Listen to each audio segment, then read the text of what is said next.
Habeas corpus হচ্ছে এক ধরনের লসুট, এটা ফেডারেল কোর্টে ফাইল করা হয় এবং সেখানে জাজ গভর্নমেন্টকে জিজ্ঞাসা করেন কেন একজন লোককে আটকে রাখা হয়েছে তার আইনগত কারণ দেখানোর জন্য।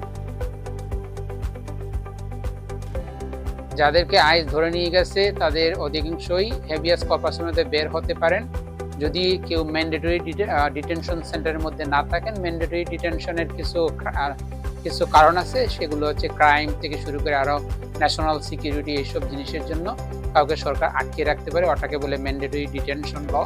তো সেই লয়ের আন্ডারে যদি রাখা হয় তাহলে সেখান থেকে বের করার সম্ভাবনা খুব কম। আর যদি এরকম ম্যান্ডেটরি ডিটেনশনের মধ্যে না করেন তাহলে আপনার গভর্নমেন্ট কোনো কারণ দেখাতে পারবে না ওনাকে কেন আটকে রাখছে। সেই ক্ষেত্রে হেভিয়াস কর্পাসের মাধ্যমেই ওনাকে ডিটেনশন সেন্টার থেকে বের করা যাবে।